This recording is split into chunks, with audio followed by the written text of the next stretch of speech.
Who the f do they think they are saying we are ready for $17 games? That means in Europe some games are going to be 80 euros. 80 motherfucking euros. By that standard, if I bought 4 games, I already could have bought a Switch 5 and I would have been a new PS4 Pro.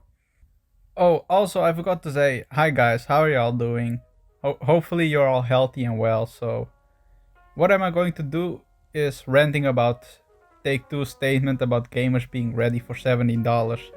Look, I don't mind some big games like GTA to be $17, but I swear to God, if it's just GTA 5, again being $17, I will lose it, even with the reworks, because they already got the base game. Only thing you have to do is add some improvement, and I'm not a developer, so I don't know how hard it is, but I don't believe it's worth paying the same price again. GTA 5 on release wasn't even $17, so I swear if Rockstar takes an example of this, I must stop supporting this corporate greed. But I highly doubt they will do that, because if you bought it on PS4, then you can just get it on PS5 for free, so that's pretty cool from them.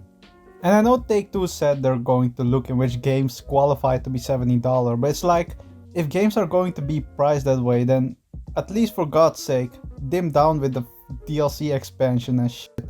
Because many games do this where they are thinking of making DLC of the game, but then stretching it out until God knows when, maybe 6 months before releasing it. Biggest example, Pokemon Sword and Shield. With their somewhat crappy design choices, you could only catch 2 legendary and that's it.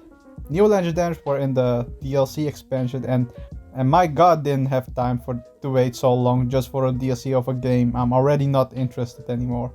So if we're going to up the price, then we better have a fully fledged game, but in my opinion that will never happen because microtransactions are a thing.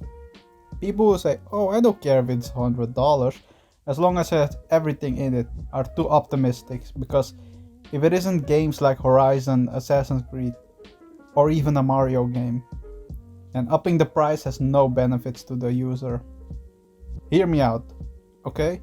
If you're familiar with the greedy ass company that is EA, then you're familiar with how they like to add microtransactions or expansions.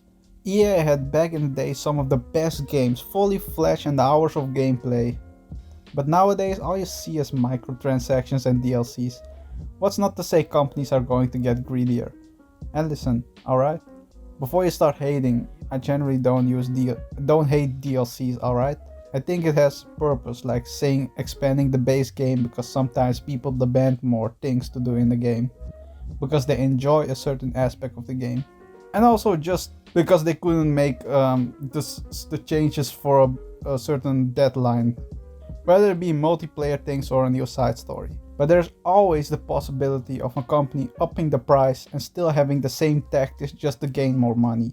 I think there should be some kind of mathematical equation for expenses made for the game and how much of the content there is. And if they have plans of making DLC or if they have microtransactions, then f it, sell the game for half the f***ing price. Okay, maybe a bit higher than half, but only if it's a big corporate, because it only takes one whale to buy the game more than 20 times the original price. Let alone that they actually get hooked for life and they keep spending on the game. And it could potentially lure more customers to buy the game, but I highly doubt that will ever happen, because companies have become more greedy. They always will be, it's nothing new of a concept. But I really think $70 for a game is going to be misused or just be taken advantage of, and God forbid, we're in a pandemic right now. Such a bold statement from Take-Two to say most gamers are ready. If anything, a gamer likes a good bargain.